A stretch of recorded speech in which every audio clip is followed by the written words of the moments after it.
tuning in. So let's go ahead and get this started. Thank you so much for tuning in to another episode of the Patrick Miller Podcast / stream show. I made it all the way through that name without stumbling once. I'm pretty proud of myself. As you know, the show may or may not have a consistent name. I still think True Love Making with Patrick Miller or Pat the Flip would be a pretty good one. But for now, we're going with the Patrick Miller Podcast. Anyway, thank you, as always, for tuning in on Mondays at 7 p.m. Pacific. I interview people, mostly friends of mine, who are super awesome, often have some connection with fighting games, and also do other stuff that's pretty cool. And lately, we've been taking a turn towards talking about some like real adult shit. Maybe I should just call this the Real Adult Shit Hour, or the Real Adult Hour with Patrick Miller. It's not a bad one. Sometimes it takes more than an hour, though. Anyway, I've been talking with people just to kind of see how they're navigating their like 20s and 30s, right? So like last week we had Beautiful Dude, the Guilty Gear player, and I had a great conversation with him about not just getting good at Guilty Gear, but also like getting good at life. And there's no one who I've had these conversations more often than my good friend Allen Seol, who you can see on the left-hand side of the screen. Allen, what's up, dude? What's up? So I will go ahead and introduce you. Allen is my good friend from back in the day. He is basically the main reason that I'm playing fighting games even now, right? We met, I think I was 16, right? We were both 16 when we met, right?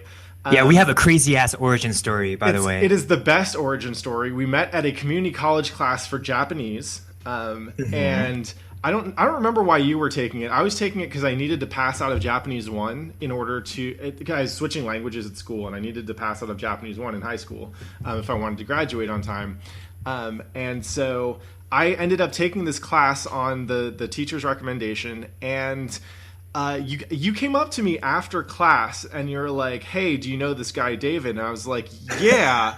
Actually, I've been trying to get in touch with him because I just got a Dreamcast, and he's been saying that he has like burned games all over the place. I want to get some. And you were like, well, I'm his hookup. So now I have... And now that I've outed you as the reason the Dreamcast died on air... yeah. But statute of limitations, 7 years. I can say that now, right? But that is the truth. We met through fighting games because I was trying to get some and I was broke. And then like I think the day after we met at like Laval's Pizzeria and just played CVS 1 because CVS 2 wasn't out yet. And like yeah. And throughout that, like, man, I mean, if it wasn't for that meeting, I wouldn't have been as good friends with David, for one. But in general, just like I wouldn't have gotten into fighting games the way I did, right? Like for a long time, you were kind of like the Ken to my Ryu, or maybe it's the other way around or whatever. Like you motivated me to get better and to level up. And like you actually fell out of fighting games pretty shortly thereafter, right? Like we'd still play CVS 2 every now and then once you were in college, but it was more the mentality of the climb, right? And learning how to work hard was something that I learned from you and I learned from fighting games pretty much at the same time. And so that's how I know you. Yeah. Well, I would say it's interesting that you're saying that I got you into fighting games, because in my mind, like it was a thing we all kind of did. And I really felt like the reason why I got into fighting games is, one, it was really the Dreamcast IRC torrent before torrents. This was like back in the old school days. We had to go to these goddamn chat rooms in your shitty DSL line, and you have to queue up these like 30 files to get like CVS 2 in Japanese before it came out. But I would say that was like the second wave of fighting games in our community, right? Like first wave was like, you know, playing MK2 before Kung Fu class, right? You know, when you're in third grade. By the way, I took Kung Fu taught by a white dude, and I was Asian. That was a weird goddamn experience.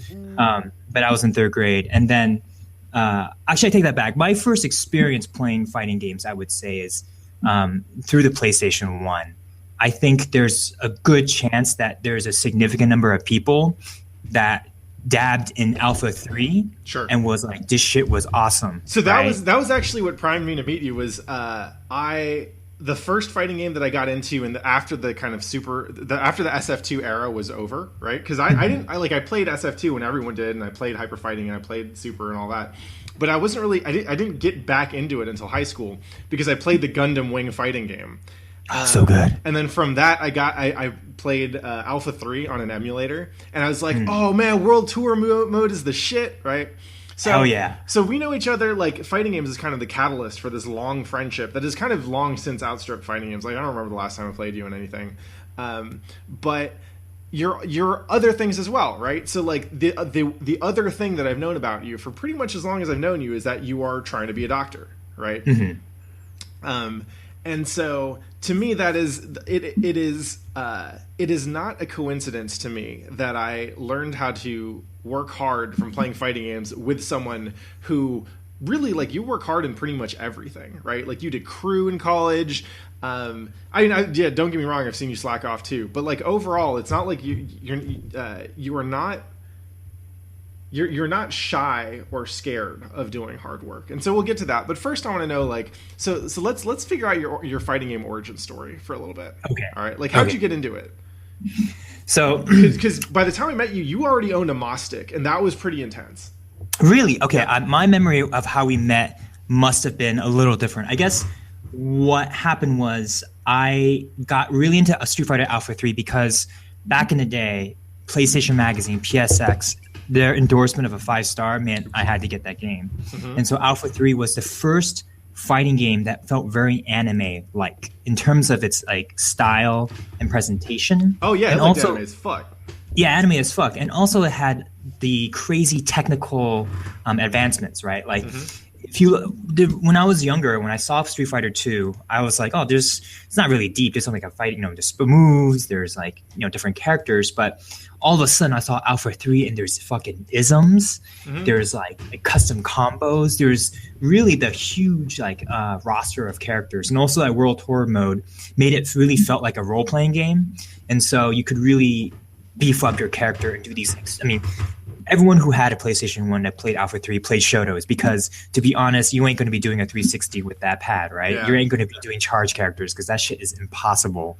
So you would just play fucking Shotos, and you can, like, level up your Ken and Xism. And that was really, really gratifying. You go to World Tour, you do these, like, crazy buffs, and that game really got me into Street Fighter. But I would say, as much as I got you into fighting games, David really got me. Yeah. So this is our mutual friend David, who is how we know each other. He'll probably be a guest on the show at one point. So how did he is a very interesting guy. But how did he get you into fighting games then? Did you just... Well, we basically had a mutual friend, and I thought I was the shit in Alpha 3. I mean, World Tour mode and my Kenism and my pad, I thought I could, like, whip his ass, right? Little did I know that what David knew was he had somewhat of an in the fighting game community. I think by then he was keeping up with Shuriken.com. He was actually buying old school VH1 tapes of the Evolution. He had the B5 tapes back in the day. Yeah, the B5 tapes. Yeah. And so our friend was like, he's hella good at Alpha 3. I was like, no, you're not. And then I played him, and he just kicked my ass. And he was the first person that I think really had a good view of the fighting game community back then. And he was the one that got me to, like, buy a stick and to play with him and to practice with him. And to view Alpha 3 as not like a game you beat, but kind of like a sport, right? Yeah. Where you have to break it down into picking a character, matchups, combos, and the concept of practicing, right? Like in all the other games I ever play, you don't really practice. You just get progress. But here... Now it's like, oh, I have to know how to execute my bread and butter.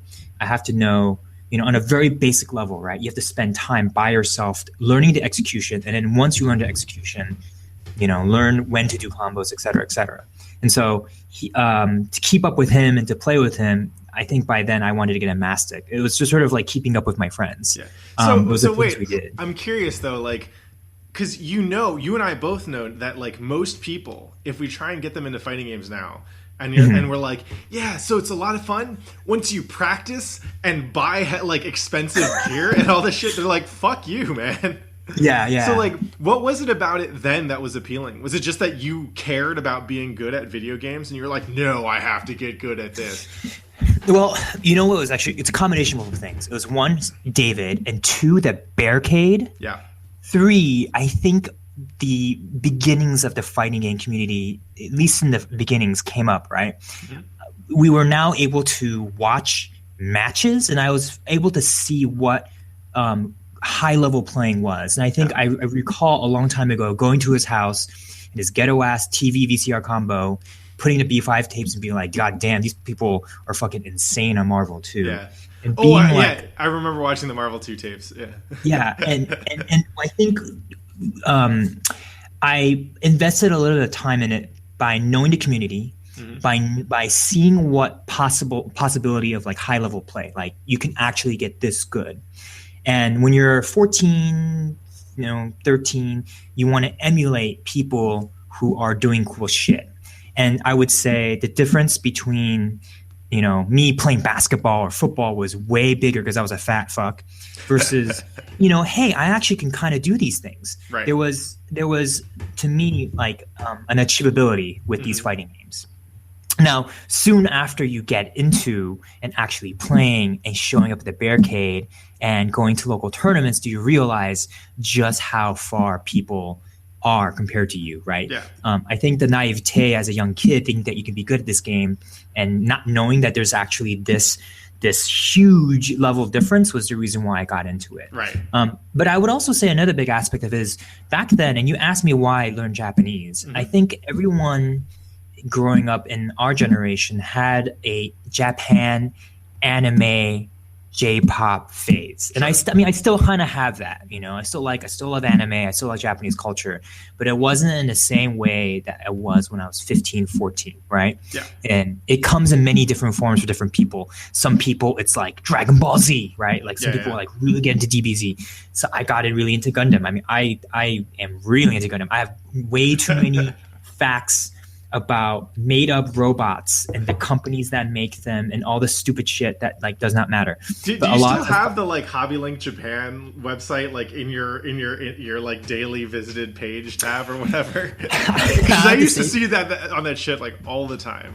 Oh yeah, totally. Well, a lot of that was also like, dude, Gundam models were the shit, right? Yeah. Back then, I would say I got more into Gundam models than I did into fighting games, but. Back then, when I was younger, I wanted to do everything that was cool in Japanese culture, whether it was fighting games, Gundam. To answer your question, I follow one site. I won't say it because I don't want to give the guy traffic. But it's really it's a very niche following. I am a specific fan of a specific era, UC era.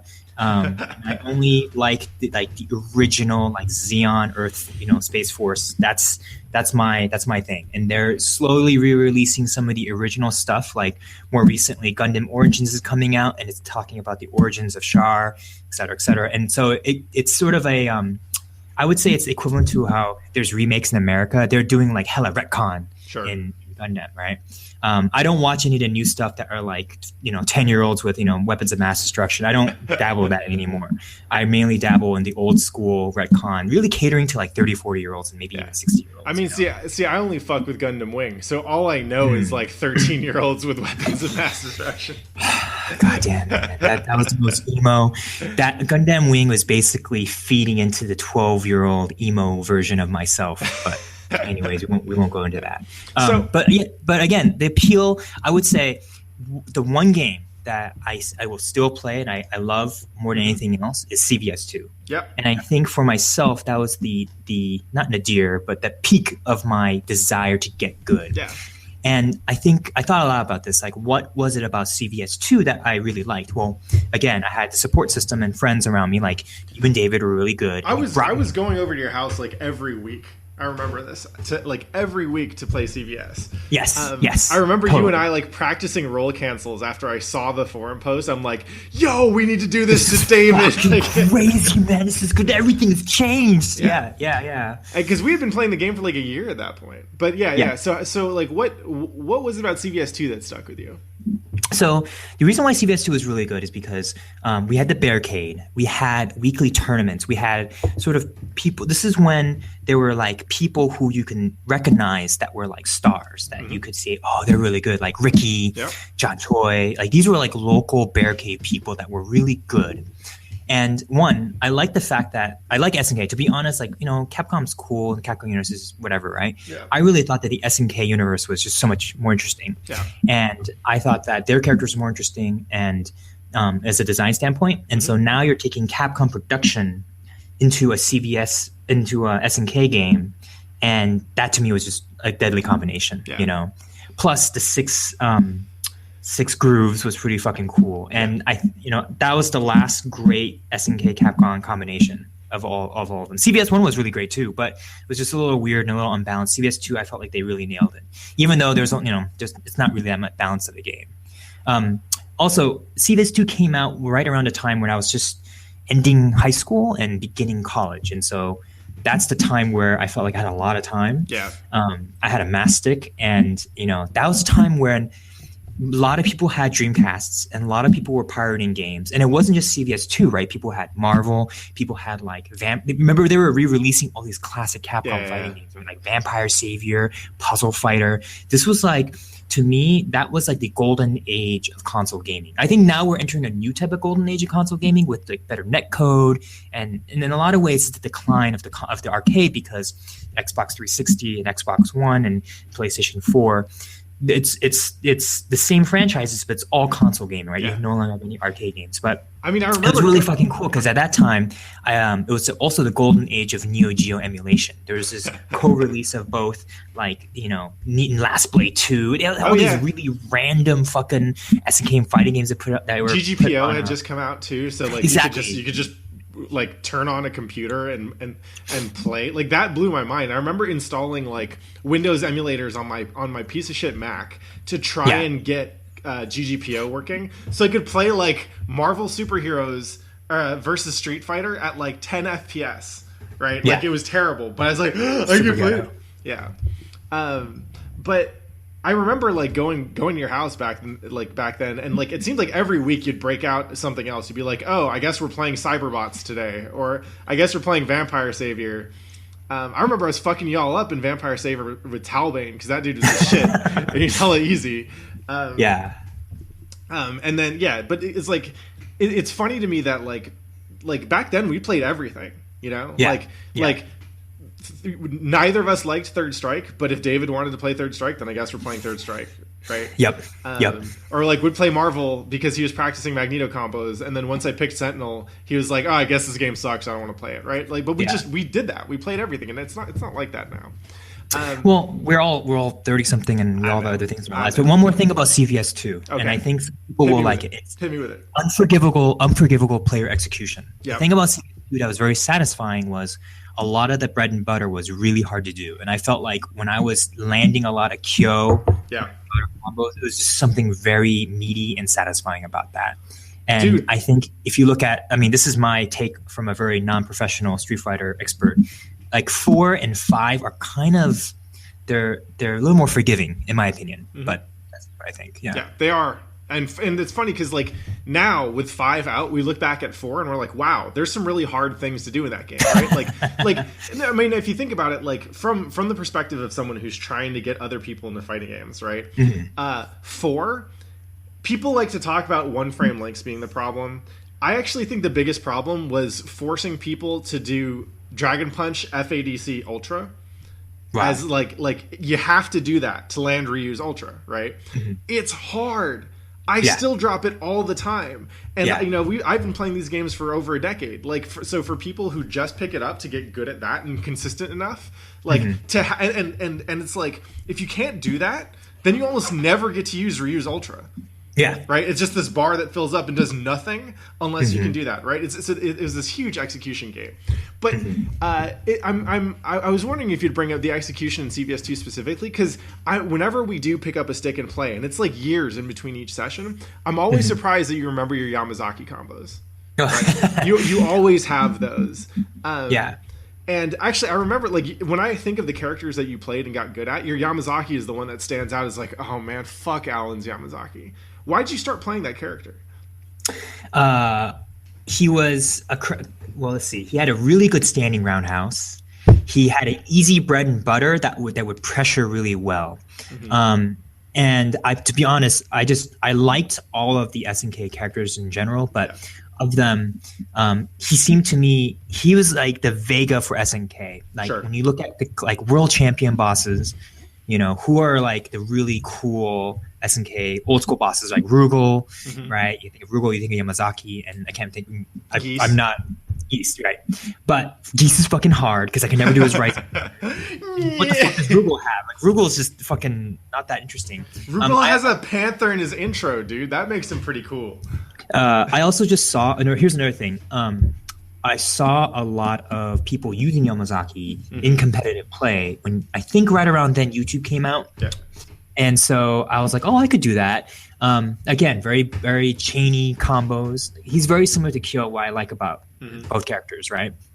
Very, very interesting, to me, very satisfying combinations. He had a good poke, and he had a command throw. He also was like a Yakuza and kind of crazy. So a lot of it was I just saw the style from other players and I tried to emulate it. And that's what I liked about him.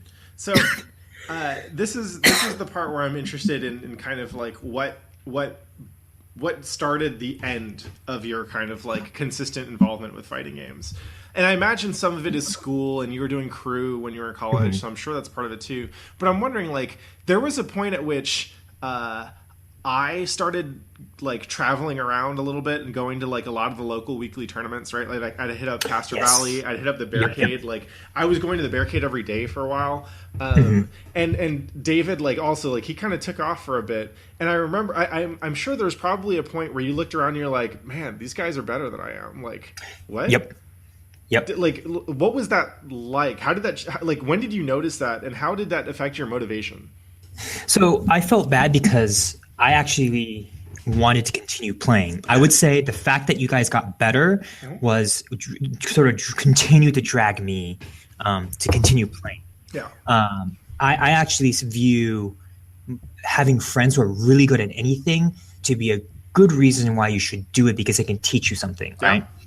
There are a few things that I think don't really apply. I think jiu-jitsu is one that's like not very good, because if you're a purple belt and I'm just a white belt, I need to learn some basics before you can actually teach me anything gratifying. But I mean, right? like, you and I were boxing together for a while too. Like, right. But that's jiu-jitsu, right? But me specifically jiu-jitsu. But to your point, no. I think the reason why I stopped playing fighting games is because I looked around of what I did and how I spent my time.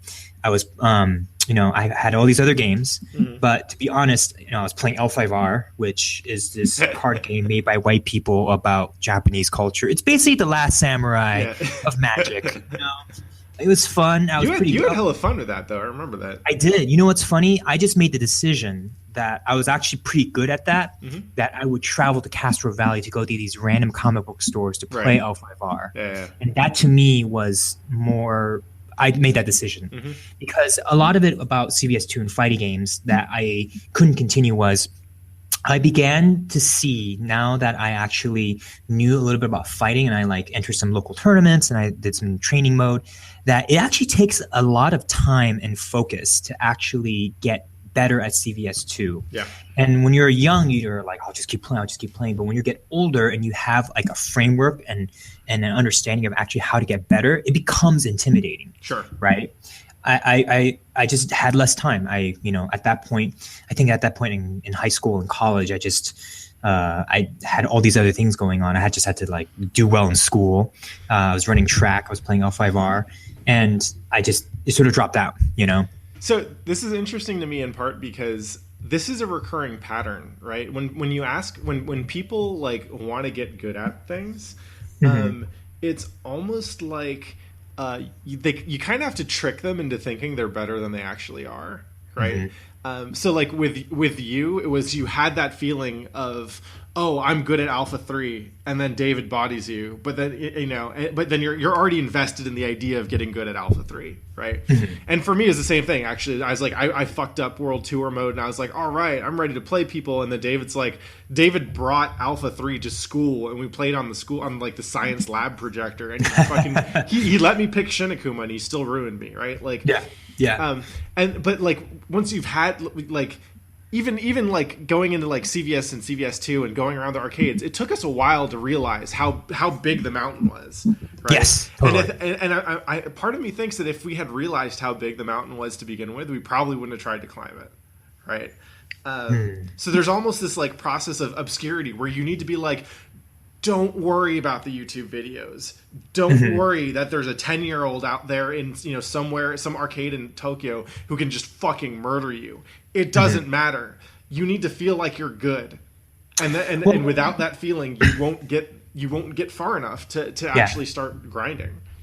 Well, that's interesting because I would say if I had to describe why I dropped fighting games, is because I found that I just had a lot less time, and I found that there were other activities that scratched my itch that also brought other benefits. And so for example, I stopped doing, you know, Street Fighters because if I can either practice Street Fighter or I can do Muay Thai in real life, right? So I made the decision, like, you know what, I could do Street Fighter or I can do kickboxing.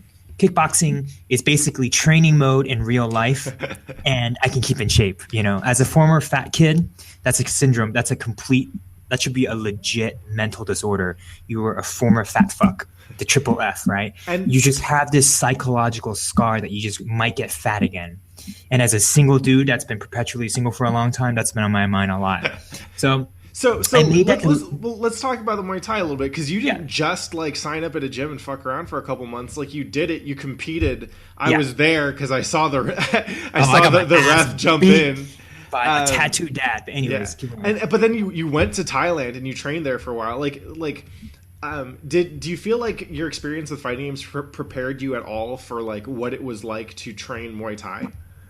Yeah, so it's interesting you bring that up. I would say I bring it up as a counterexample because why is it that I decided to keep doing that? And I still do it here. I still want to do it. I still have a lot of motivation to do it. Right now, if I have time and money, like, and wherever I end up doing residency, if I'm in LA, I'm going to try to carve out time to sign up for a gym. Now, why did I decide to do that versus doing fighting games, right? I know between me and fucking like Joe Schilling or fucking Roman Deckers, I ain't no Roman Deckers, right? I am not at that, and yet I want to continue training that, right? Yeah. Why is it that I feel intimidated about fighting games, but I don't feel intimidated by Muay Thai? Right. Yeah. It's kind of interesting. Yeah. So, and part of it is, so this is the I've been talking about this elsewhere on my stream, talking about developing a learning mentality, right? Because like you and I got into martial arts, and it was, we know we're never going to be the best. Like, there's the part that daydreams, like, oh yeah, someday I'm going to win the light heavyweight championship or whatever. Not going to happen. Right. But the benefits it brings to our lives to stay active and to learn these kinds of things are tangible and obvious once you do them for just a little bit, right? And I think that's true with fighting games. Once you understand that the definition of success in fighting games is not winning Evo, right? So like I describe in other videos I've done, I describe practicing fighting games, like any competitive activity, but fighting games in particular for me, as weightlifting for your brain, right? And so the idea is, fighting games teach you, like they give you this like appetizing prospect, like, oh, you can have fun learning how to fight with other people in a video game, and it's super satisfying, and like people will look at you and think, oh man, he's so cool and awesome and whatever, right? And you get to learn all these cool combos, and people think you're awesome. But in reality, it's like, yeah, that's part of it, but really what it teaches us is that if we want to get good at something, we need to work hard. We need to practice. We need to have like a mentality for learning. Yes. And practicing fighting games becomes one of those things that flexes that muscle, right? So like this morning, I got up at like 8 o'clock and I was like watching Street Fighter 5 like replays and stuff because I'm trying to learn a new character and whatever. And it's like I never, like, some people learn how to do that elsewhere. Some people learn that in school. Like I went to a bunch of private schools and I didn't learn that shit. I learned that shit from fighting games, you know. But so well, actually, I have one of my questions I'm going to ask you. I'm going to challenge you on that, but keep going. We'll keep that for later. All right. So given the kind of the conversational path, right? Now we've talked about how you left fighting games or how you kind of stopped playing. But the other thing that is a major part of your life is trying to be a doctor. So for as long as I've known you, you've shown an interest in math and science. And pretty early on in college, you're like, oh, I'm going pre-med. And I was like, okay, that's cool. And so now you're about to figure out your residency stuff. Is that the next step? Yeah. So I have taken 5 years, 1 extra year to finish medical school. And now I'm waiting for the algorithm to figure out where I'm going to be at end up doing my residency. And then it's another 3 years. So just as a FYI, to be a doctor, right? 4 years of college, 4 years medical school, 4 to 5. And then depending on if you're going to be a surgeon, if you're going to be a regular doctor, anywhere between 3 to 8 years. I am going to be a internal medicine resident. And so that's only 3 years. Now, if you want to do, that's just regular initial training. If you want to do a fellowship, that's like another 2, 3, 4, 5 years. So I'm at the point where I will start giving drugs to people and hopefully not kill them. That's basically residency. You're now doing your real focused learning, and you can actually fuck people up. As a medical student, you don't get to do shit. You're just sitting around dancing like a monkey. And don't get me wrong. I'm a very, very mediocre medical student. I do have to say that. But as a medical student, you don't do shit. You're just basically like, I'm here to get evaluated and to dance like a monkey and to basically learn and to get credentialed. What's that old joke? What do you call a doctor who got D's in med school? You call him doctor. Is that a joke? Yes. Oh, okay, that's true. Okay, yes. Or you can call them. Well, there are a lot of people who decide not to go to residency and they do other things. So, but I see what you're saying. Yeah, right.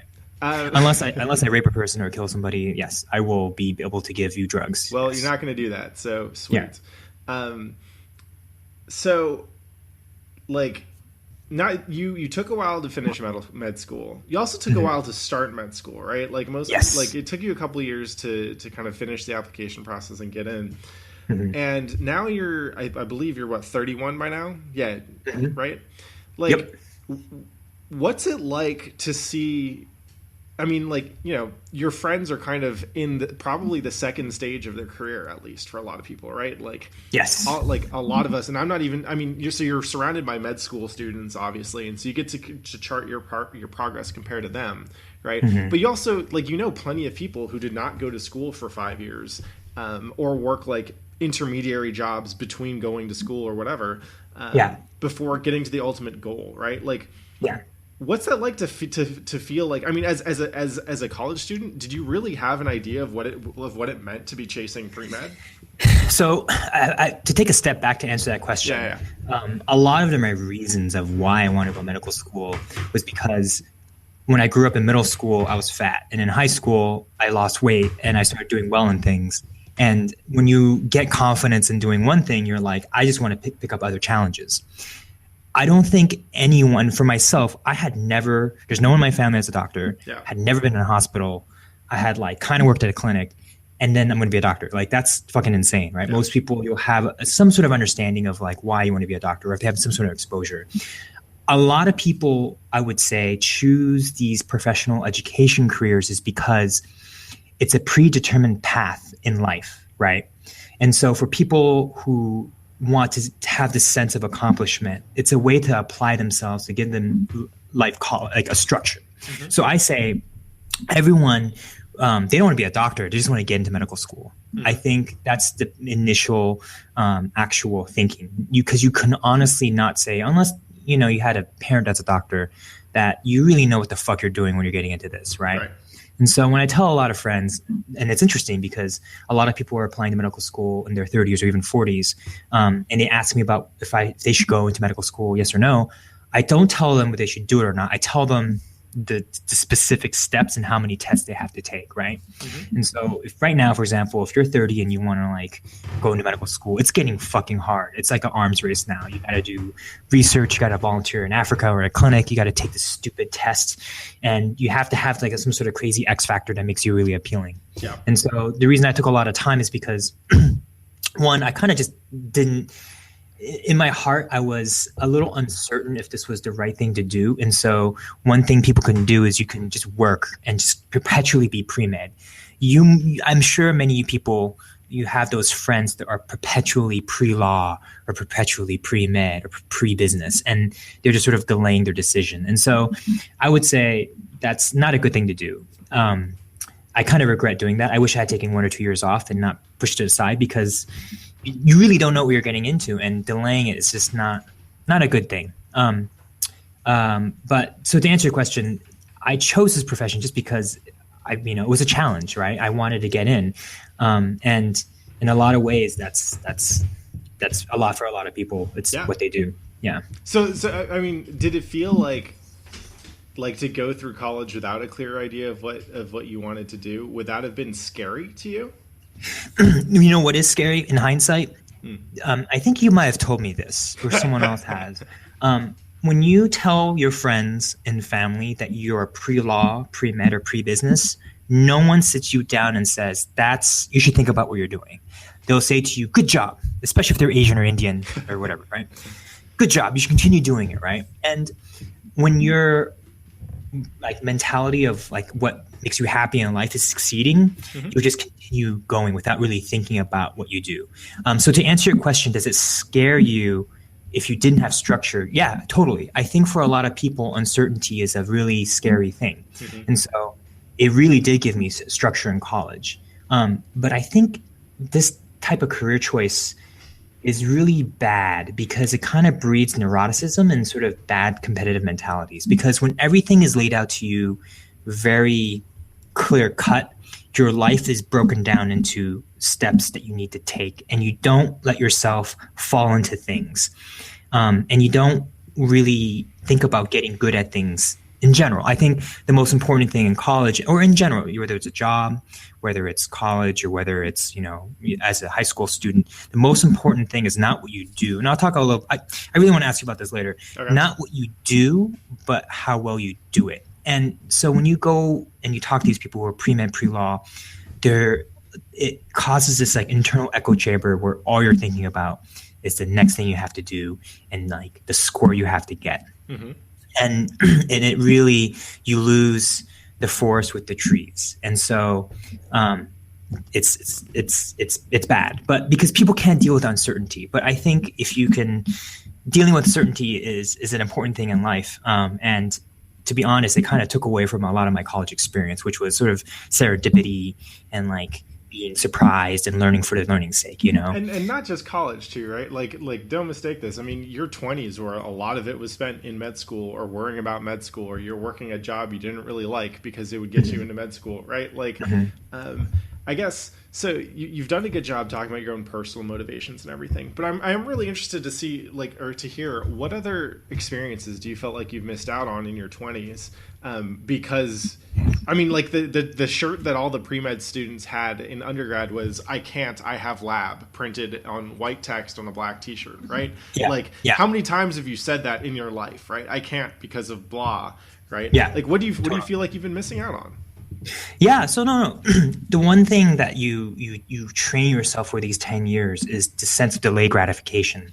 And you don't really see that until now. I've actually, in this last year of my school, have been able to take sort of retrospective and like view and see things I missed out. You're right. There were a lot of things I missed out. I think, again, this like neuroticism and this competitive mentality puts you in a time scarcity way of thinking. So I didn't travel abroad because as a pre-med, you're very, I can't travel abroad because I have these prereqs I have to do. I have to think about when I have to take the MCAT. I have to think about getting a job that will get me to medical school, et cetera, et cetera. But that's sort of like the bigger picture. I would say sort of as a personality, you're kind of guarded a lot, right? I think you really don't open up to people that might have become your friends had I not been in a pre-med. So for example, I feel like when I'm trying to have fun with my friends, I'm not present in the moment. Sure. In the back of my mind, I'm thinking about all the commitments I have to do, why I'm not studying, and then you have this guilt that you're having fun, right? And because of that, I do think that a lot of these people end up not entering relationships with significant others, and also not making as many friends as they would. Now, granted, this is not true for everyone, right? There's plenty of healthy people who go through medical school. I'm just not one of them, right? I would have to say I'm pretty fucking neurotic. What's interesting is that a lot of people who have this sense of now that where we are, so I have a lot of friends who are residents, and I think they're now retrospectively feeling that they missed out there in their 20s, that they didn't date as much as they did didn't have as much as fun as they did, and they're now making up for it, right? And so a good example of this is like the advent of online dating apps. You see a lot of overcompensation. There are a lot of these single, well, even my friends are single guys who are residents, and they're so busy and they're just trying to date as fast and as much as they can. I have one friend that I won't name. He's like on Tinder, on Buzz, the Honeybee, or whatever, the one with the bee, OkCupid, Coffee Meets Bagel. What's the other one? Hinge. And he's just fucking cycling through, and he's just scheduling date after date after date after date because he felt like he just never dated as much as he could. That's my theory. That's my theory. So dating is actually one of the things that I did want to talk to you about in general, in part because our dating patterns have been so different. Like, I tend to be a serial monogamist. And I'm a serially single. Yeah. Yeah. But also, everyone, I've never done online dating, right? Mm-hmm. Like, everyone that I've met, I mean, the closest I get to online dating is trying to slide into Cutie's DMs on Twitter. And so I seeing OkCupid and then Tinder and all this stuff. I remember the first time you showed me your OkCupid profile, and you had the picture of you in the scrubs with the studio lighting holding an iPad. And I was like, holy shit, Alan, I want to blow you after seeing that picture, right?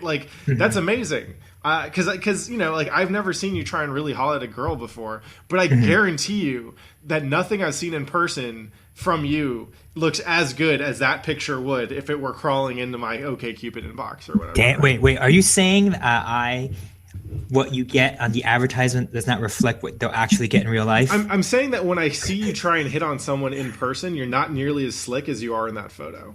Totally. I totally agree. Yes. Yeah. That is absolutely true. Okay. I know it may come off as a diss, but that's absolutely true. Okay. But so where I feel like you have been doing the online dating thing and the looking for the love as a young person who basically your career dictates your shit, right? Yes. So you have to schedule around it. It's a huge pain in the ass.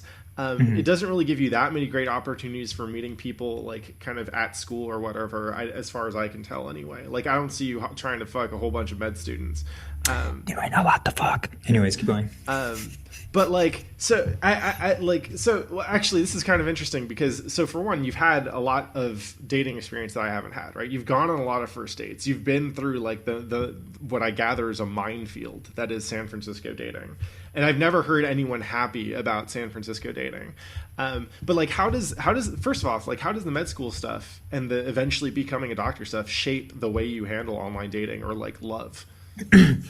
My answer to that is, I think deep down, for a lot of these people, you think that getting into law school or medical school or business school will solve all your problems. And as soon as you get in, you just pull down your pants and people start blowing you. Not to that extent, but I thought that I could solve a lot of my problems if I would get in. You used to joke about that a whole lot. You're I'm not going to date until I am a doctor, and then I'm just going to meet some cute, rich pharmacy student or something. Oh, they exist. Oh my god! By the way, if you guys want to go to medical school, I believe you that they exist. Because they're hella hot. Anyway, sorry. Keep going. That is true, right? But to answer your question about how being pre-med affects my dating, it keeps me. It's hard, right? Because one, you're really busy. And it's true that a lot of people who come to medical school are single, and they stay single for a long time.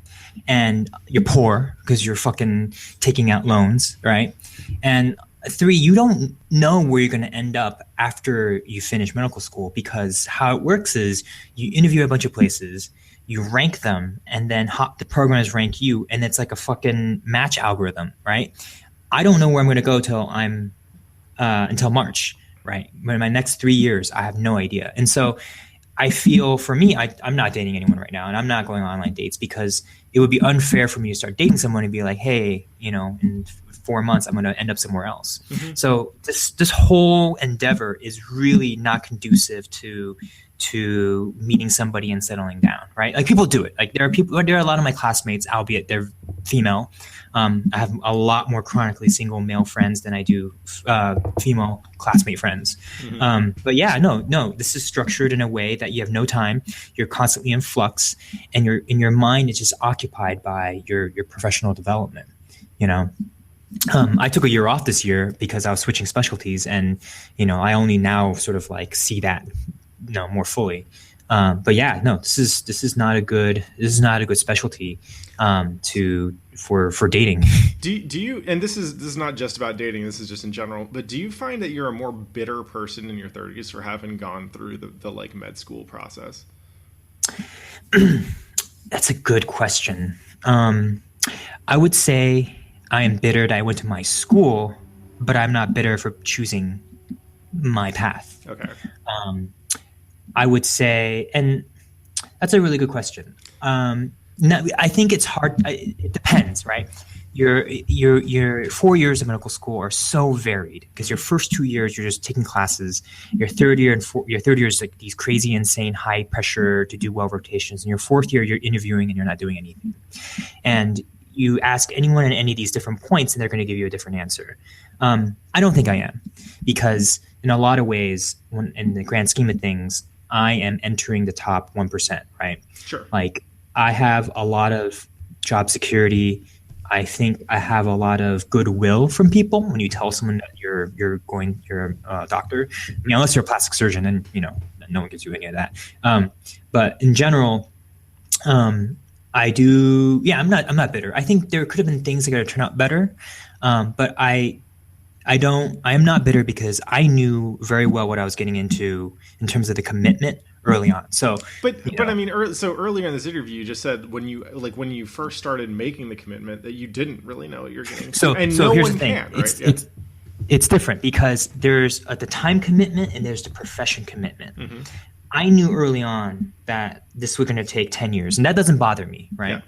Yeah. I would say that's a good question. That's a good point. I'm not bitter because how I sort of reconcile the fact that I'm like at times not very happy is I did this to myself, right? I chose these, even though these were decisions made with very limited information. Ultimately, I feel that it was my agency to shoot myself in the foot, and if that makes sense. And there are benefits for that, and there are downsides to that.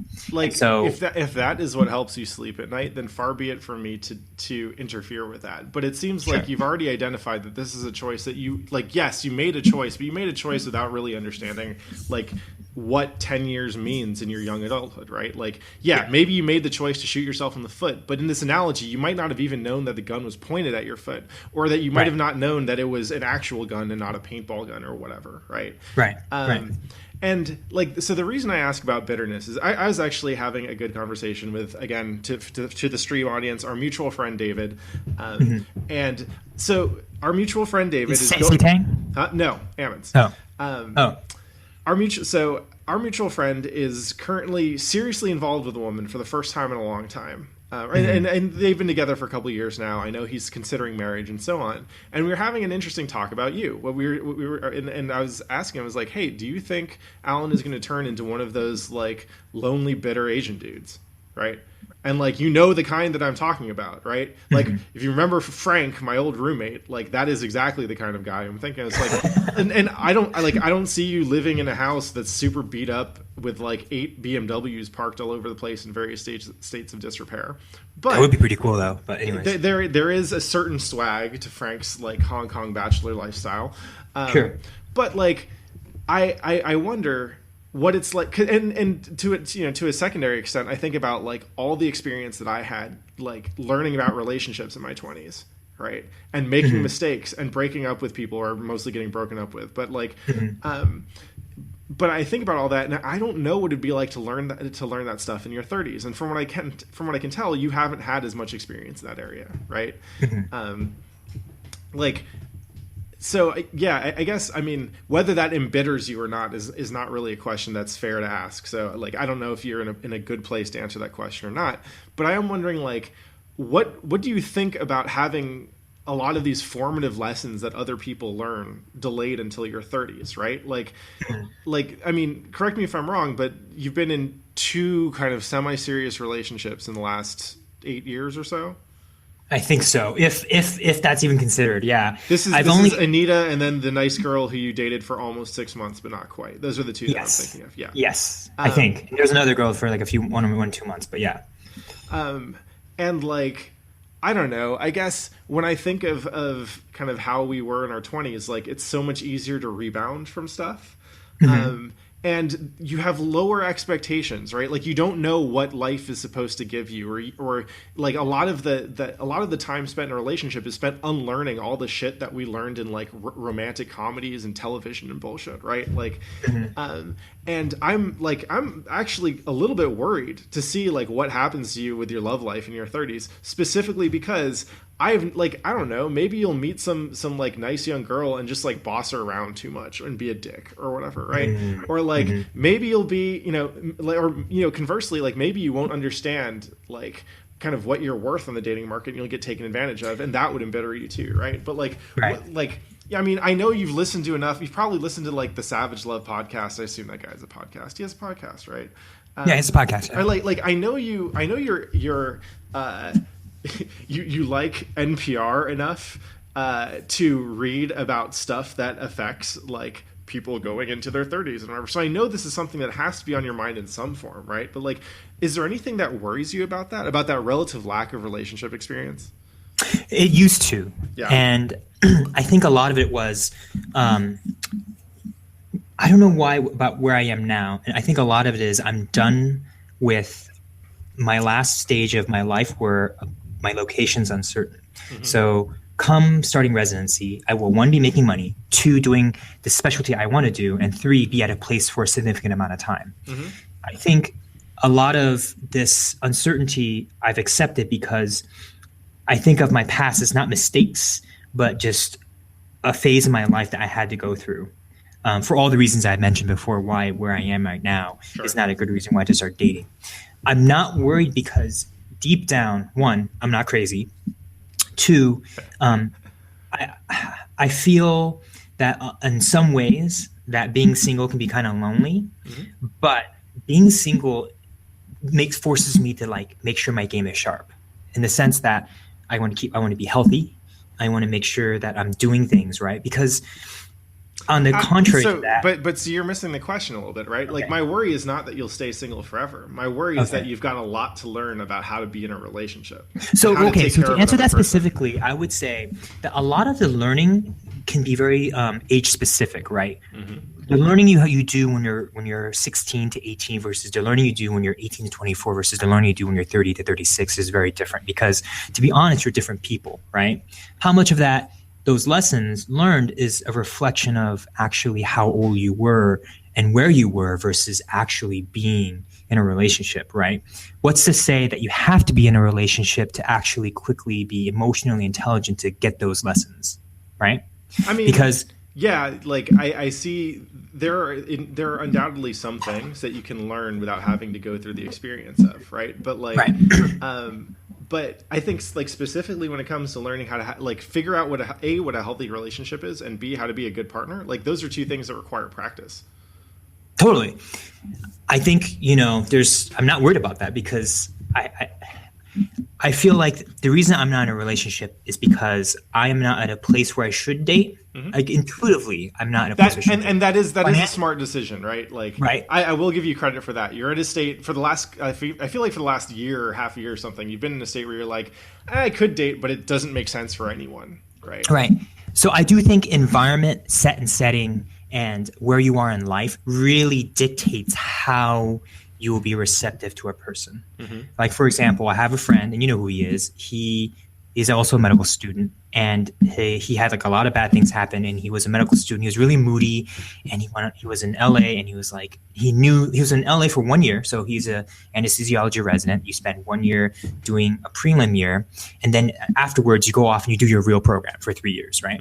So during that time, he was dating a lot of different people. He wasn't very, very happy, and he knew that was a period of time of transition. And so none of those relationships worked out.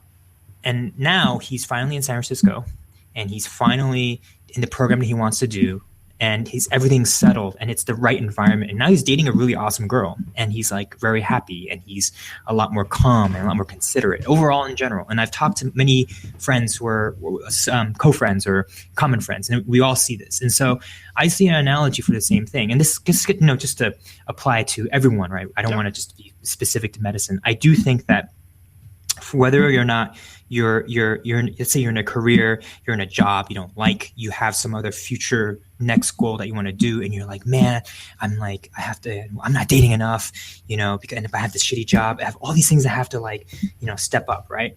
I realized that you kind of have to get yourself in order and have your life sort of worked out before you start dating, because otherwise you're going to learn those lessons that you don't necessarily have to learn, as in, I shouldn't be in this relationship because I'm not ready to be in a relationship, right? That's a lesson you don't need to learn. So I think that I have at least some self-awareness or awareness that I'm not ready there yet. Mm-hmm. And I do think that once, and who knows, maybe I'll end up with a crazy girl and the sex is gonna be really good and she's gonna take my money. But who knows? But I have the sense that if I need to take care of myself first, I need to make sure I'm in a stable place, I'm making money, that I have the environment that I can be ready to be in a relationship. Because then I think everything else works out. Yeah. Right. So, I will say, certainly learning how to be alone is another one of those defining experiences of that, I came to late in my 20s just because I wasn't alone for most of my 20s. And so that was super important. And you're definitely take this however you like, but you're definitely good at being alone. And the way that you enjoy things like a Sunday afternoon to yourself over a cup of coffee, I'm like, oh man, yeah, that's some Allen shit right there. That's good stuff. So I learned from you in that respect. But I guess the last the last question I have along this axis really is a more general one, but I think there might be something interesting there. Why do you think I don't like or really get along with most of your med school friends? Oh, that's pretty easy. Oh, it's easy. All right, let's see. Here's the thing. I'll explain to you. So it's interesting, right?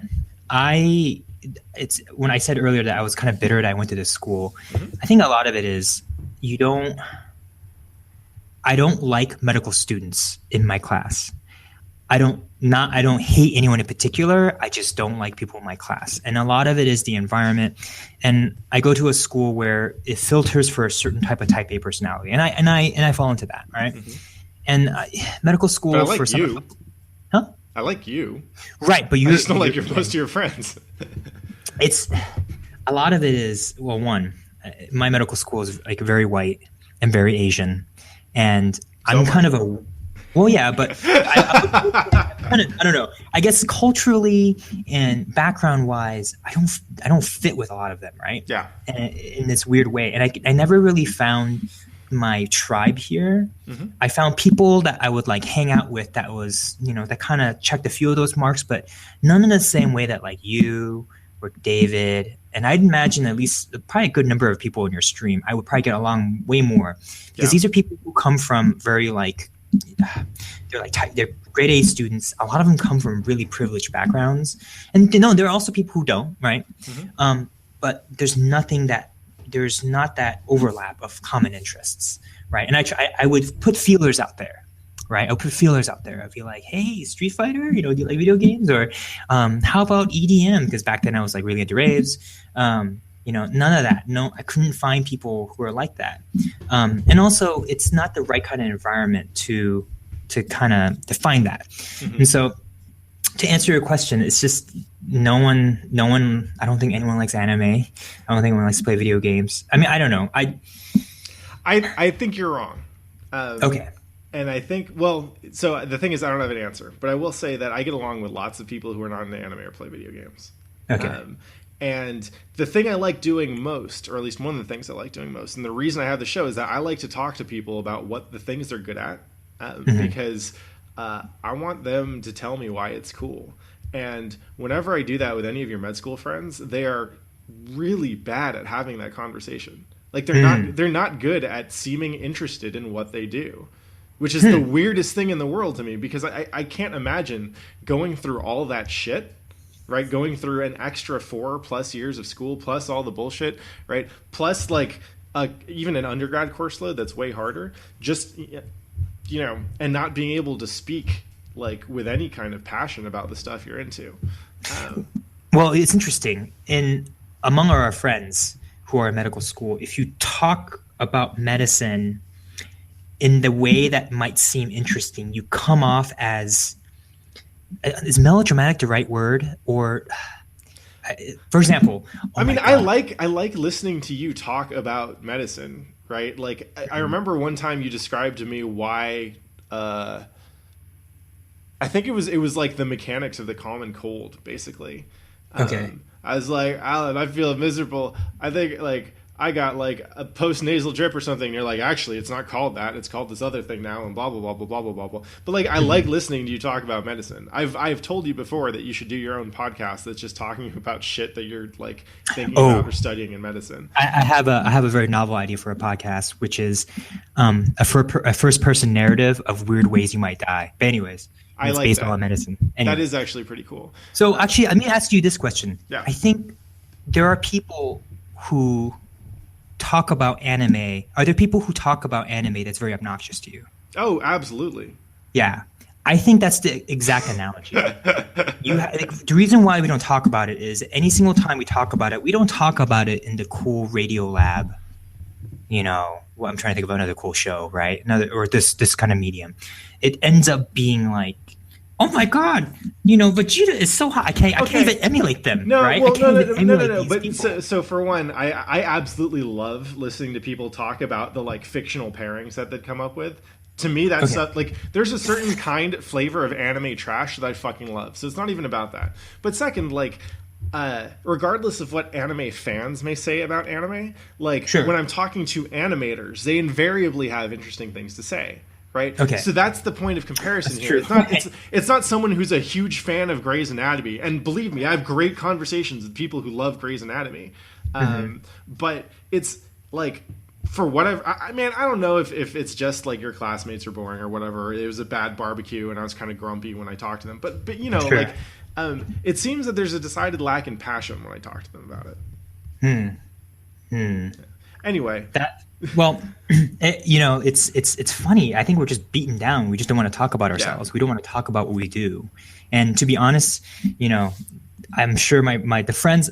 It was a very biased sample. I'm sure the friends that would tolerate me are probably not as the more interesting people who would have been in my class, right? You've only met like 5 or 6 of them out of the 150. And hey, to be honest, like I don't really talk to a lot of them anymore. It's interesting. Sure. It's kind of like your high school friends, right? Yeah. So and believe me, the purpose of this was not to bag on your friends, right? But it was to point out what is something that you alluded to. There's earlier. A mismatch. There's a reason why didn't you connect? It's not like the inherentness of it. It's there's some sort of mismatch, and it's not. Well, and I think that what's going on is something that you alluded to earlier, which is there is something traumatic about going through med school. There is something traumatic about going through a qualitatively different experience than your peers are, right? Like earlier when I was asking you about the bitterness thing, you were saying, oh yeah, well I chose this, and also like, you know, I'll still get like an upper middle class lifestyle or whatever out of it, so it's a pretty sweet deal. But like our friend David went from like tutoring SATs and scalping tickets to landing a 6-figure job. At least I think he's getting paid 6 figures. I don't fucking know.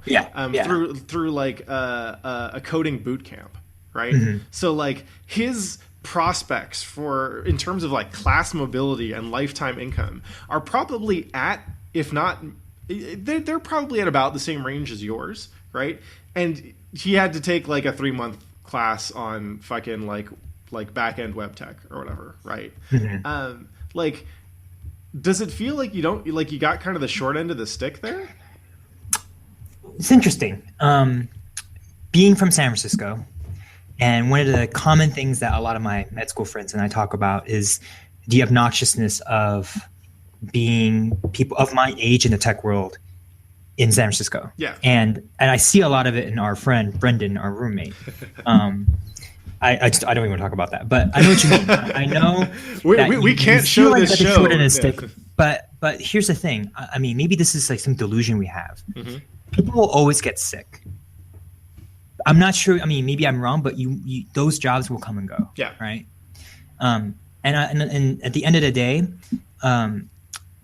so how I'm going to pursue the rest of my life is going to be very different than a typical old school doctor. Okay. So there are a lot of opportunities that I see with my MD that puts me at a great advantage for different avenues and different doors that I don't think a typical person who just went through a dev boot camp.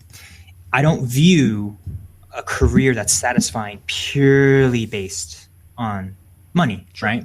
I mean, yes, it came at a cost of many, many years of training. But at the end of the day, I do have to remind myself that I give people drugs and I, generally help people, right? The kind of doctor I want to be is I want to be a hospitalist. Mm-hmm. And, I'm going to take care of very, very sick patients when they come into the hospital. And I enjoy talking to people. And like ultimately, as dispassionate and as sort of like indifferent about the things I did, it still interests me, right? Sure. So I get to do what I get to do. And also like, it's a thing that a lot of people want.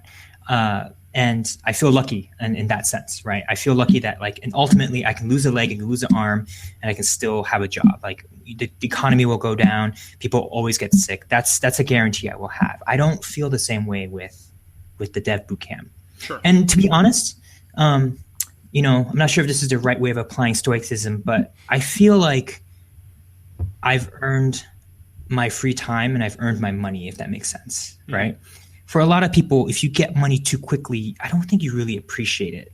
I only sort of realize this now at the end of sort of my trajectory. Like, I really know how to enjoy myself now, like I know what I like. And I felt like I've put in a lot of work because I've challenged myself. I've experienced poverty in this sort of self-applied way. And the money I will make, I will enjoy more because I've like challenged myself on that. I don't know if people in the startup world will feel that way, if that makes sense.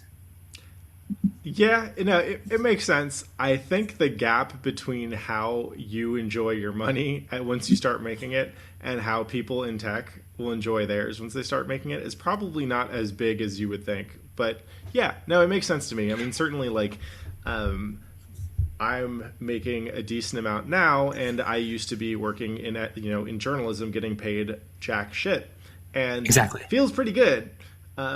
It definitely, like, there are often times where it doesn't feel like the leveling up that I did, the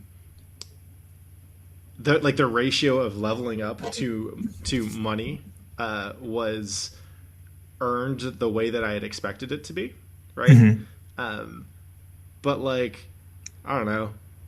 I think this is a point of conversation that I want to revisit with you in a year, and once you're in. So we will book you for a year from now on this podcast. You can put it down on your Google Calendar.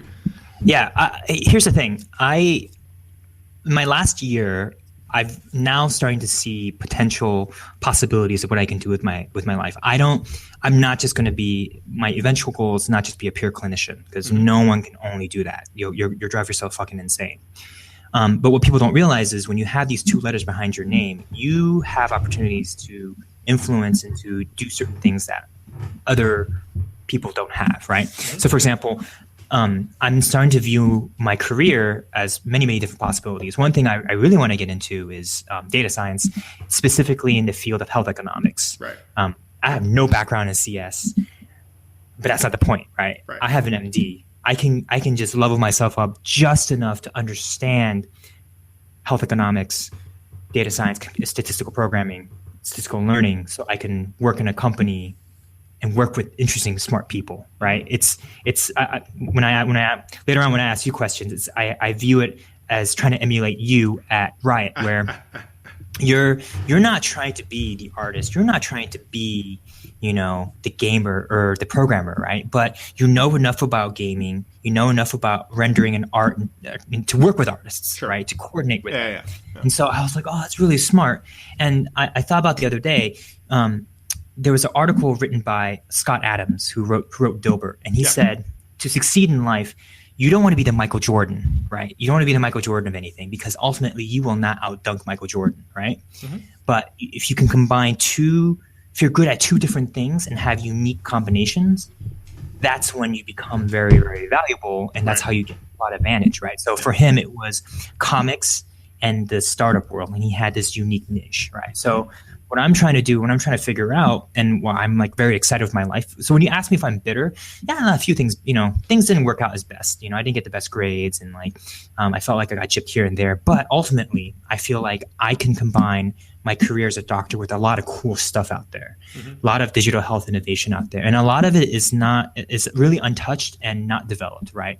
So if you're willing to get into it and take some risks, you can get to do a lot of cool stuff. So I want to be like the Dilbert of that world.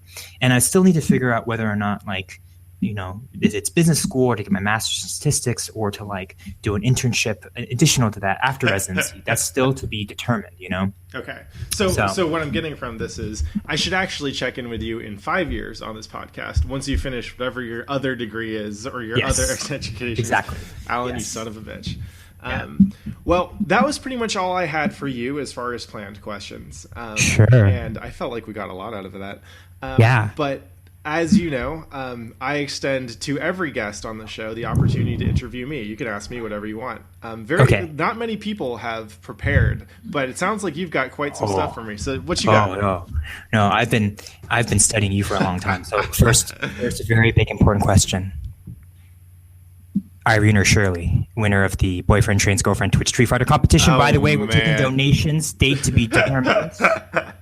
So what Alan is alluding to is our mutual friend David is also trying to teach his girlfriend how to play Street Fighter V. I've been teaching Irene how to play Street Fighter V. That's a good ass question, and I guess we'll have to settle that at Evo. Because I know, Super Tuesday. This is the real Super Tuesday, dog. This is the real Hillary and Trump. I will say Irene has been taking from a break from Street Fighter V to cross train in some Destiny. Shit. We'll see if her FPS game helps carry back to Street Fighter. So okay. Yeah, I'm 100% behind my lady though. Gotcha. So a lot of my questions stem from my desire to understand how you crafted the career you did, because I've been reading a lot about for myself, because as I go on and finish my residency, there's a lot of decisions I can make, and the approach and the decisions you make, I want to learn from my friends. Like I have a lot of successful friends, and so you're one of them. My first question is, I think high school is a very seminal point in a lot of people's careers, and everyone in their Twitch stream probably may disagree or agree with me. But it's because you're starting to get a sense of yourself in relation to society, and it begins to emerge, right? If you had to pinpoint one seminal activity in high school that really set you up into success in the careers you've had thus far, what would that be? It's basically, this is the first job class branching if life was Final Fantasy Tactics. Sure. So, and again, this is more context for the people who are following along at home, but Alan and I talk about jobs and career stuff all the time. And we often use the job system in Final Fantasy Tactics as a metaphor for like climbing the ladders and unlocking job opportunities that you didn't even know existed when you were a squire or a chemist, right? So I'm still a geomancer, but anyways, keep going. So I think actually the most formative activity that I was involved in high school was high school debate. I knew it. Okay, cool. Keep going. That's what I wrote to myself. I was like, this is what I think I'm going to put down. But why? Why? What was it specifically? Sure. So high school debate, and again, this is for those of you who are not familiar with high school debate. The format of debate that I participated in was called Lincoln Douglas debate. It's 1 versus 1.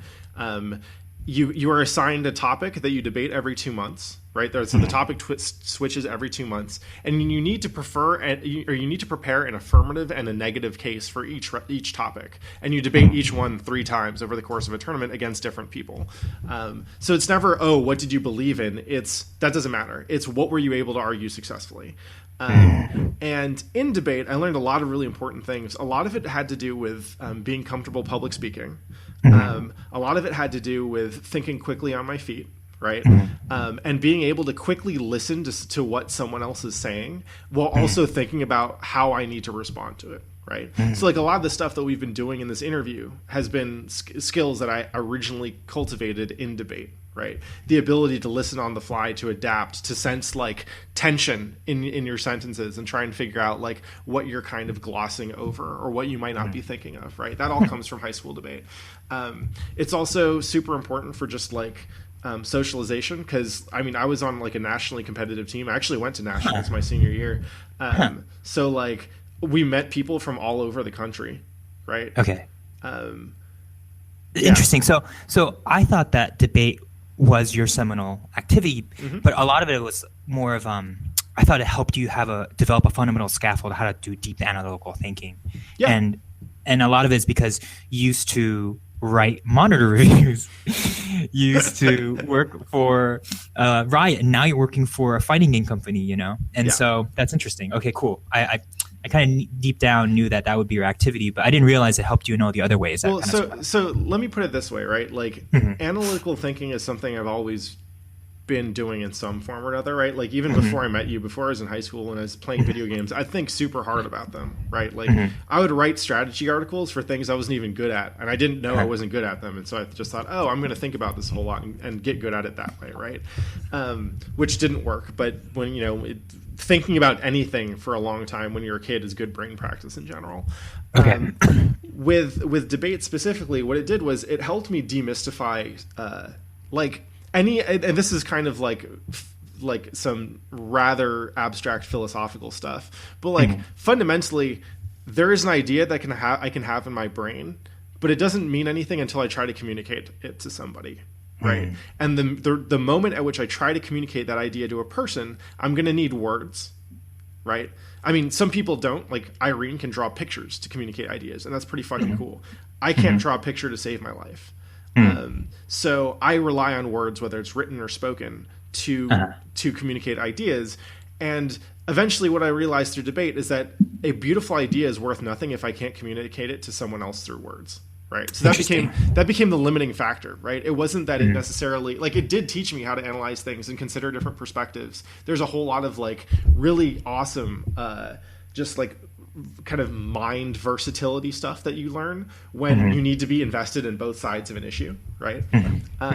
But it also, like, at a deeper level, it taught me that, like, it doesn't matter how smart you are if you can't communicate that intelligence to people, right? Interesting.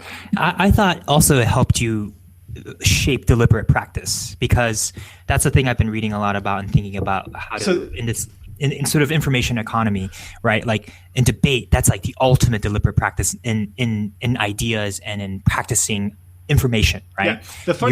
The funny thing is, though, is that, and this is why I credit fighting games for teaching me how to work hard, was in debate, I learned all these different methods for getting better, but I didn't actually do them because I never realized how important they were. So like, really? I did well in debate, but not as well as I could have.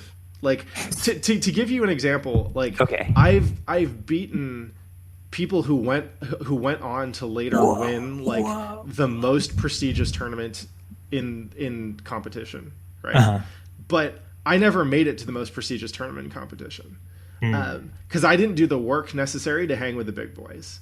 Interesting. And it was the other way around. Street Fighter taught you how to train. Yeah. So had you learned Street Fighter before you did debate, do you think you would be a master debater? You just wanted to say master debater, but yes. Oh shit! I didn't. That was in my subconscious. No, I'm serious. I think that if I had so the thing was with Street Fighter, I realized, and there's actually a tournament, like the debate tournament at UC Berkeley that I went to my sophomore year was when I discovered the CVS 1 machine at Laval's, which is what got me back into fighting games. Wow, interesting. Yeah. It all connects. Yeah. And it was after going deep into fighting games and then hitting the wall, right? So the wall was Ricky Ortiz. Playing against her was like, I guess I'm never going to be as good at fighting games as she is. So I should figure out how, like, another way to use my skill sets, right? And that was the moment at which I realized, oh man, I could have worked this hard for debate and I didn't. Okay. Interesting.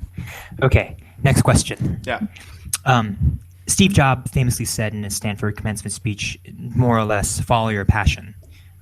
What's your take on that? Did I ever tell you that I asked Steve Jobs if he wore boxers or briefs? No, when the hell was that? It was at the opening of the first Apple store in Palo Alto. Wow. He was not pleased. He told me to enjoy the show, or enjoy the store. I was a dumb kid. But I think following your passion is important. I think, I mean, it's certainly what I've done, but I don't think that alone is a recipe for success for most people. I think that if you're well off and if you have the right opportunities, then you can focus on your passion as the main driving force in whatever career you decide to choose, right? Or however you decide to make a living.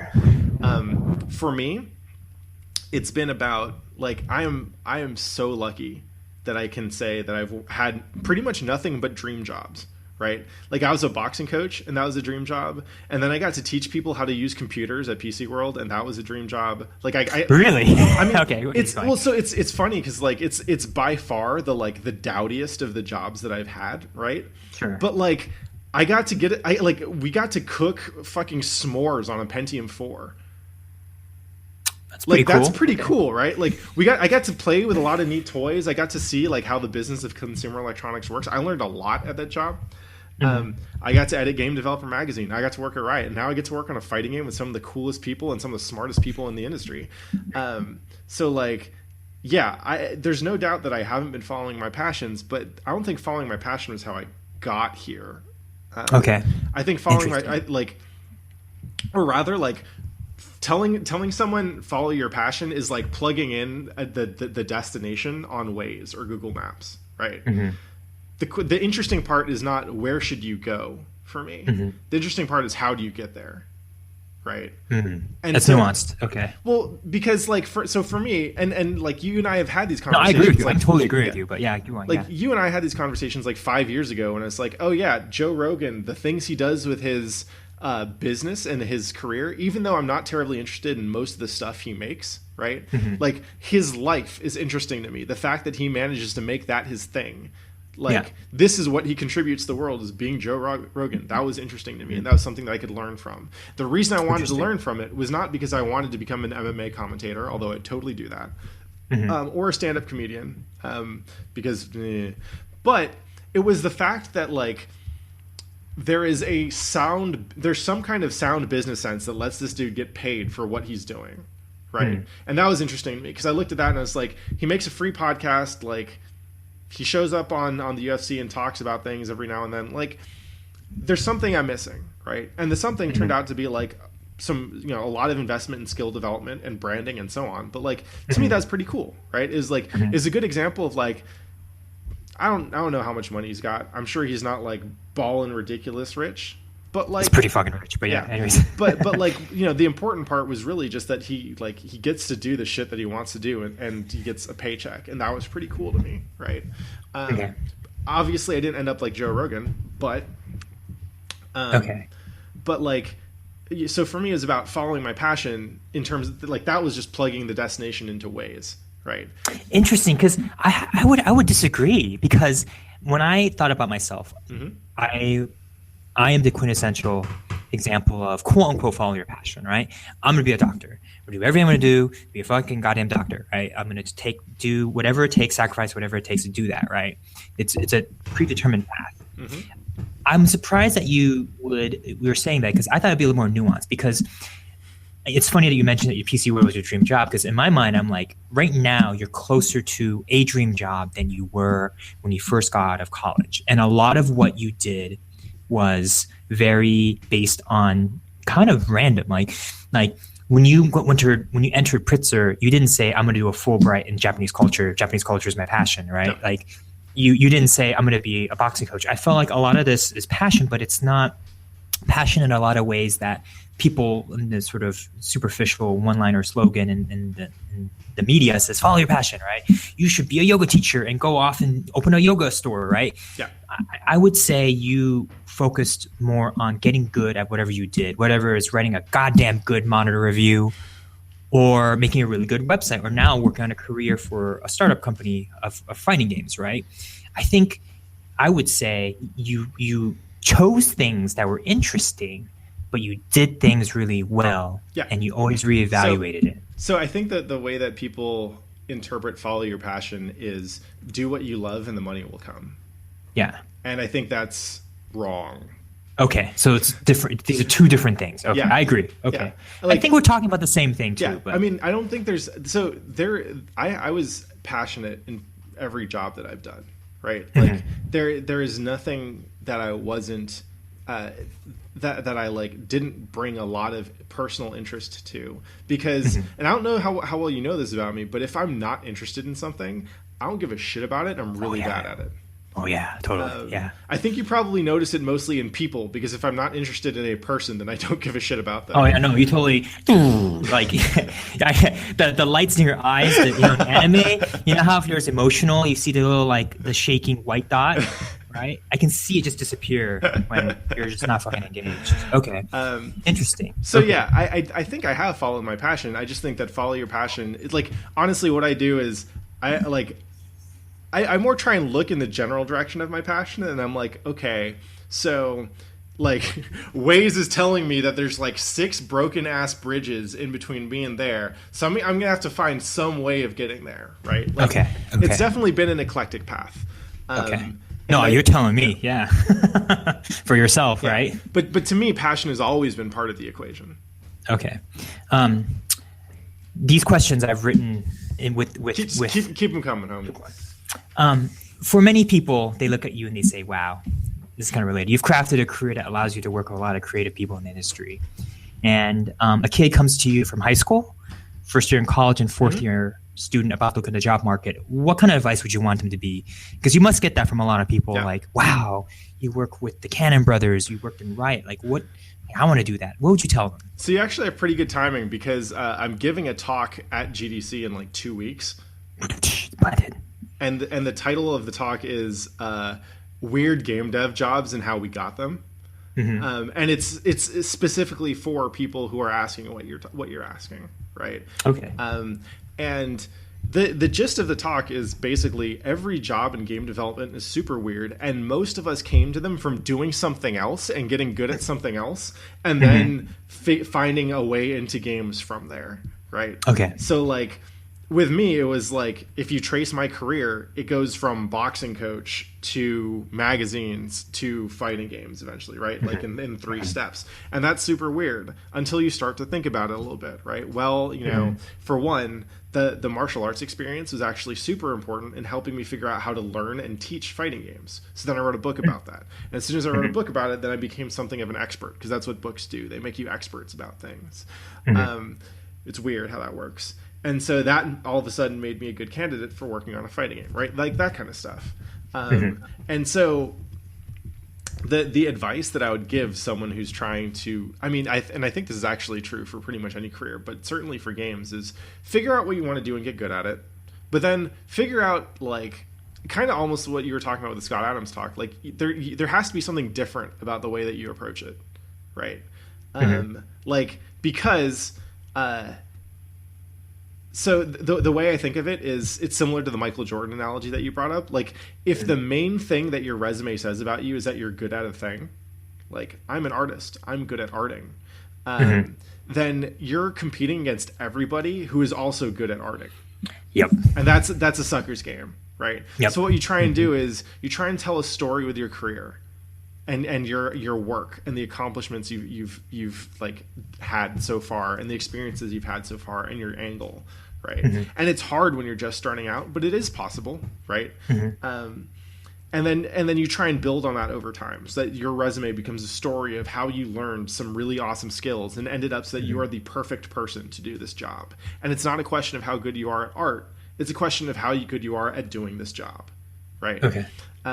So like, basically step 1 is get good enough that you can start making stuff, and then step 2 is make weird, interesting stuff that comes from your passion, and then from there you can find opportunities. Interesting. Cool. That was a great.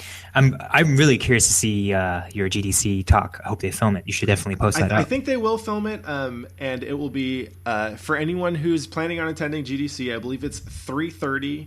On Friday. You can find it in the seminar or the session scheduler. But yeah, it'll be fun. Another this is a very pertinent question to your specific career.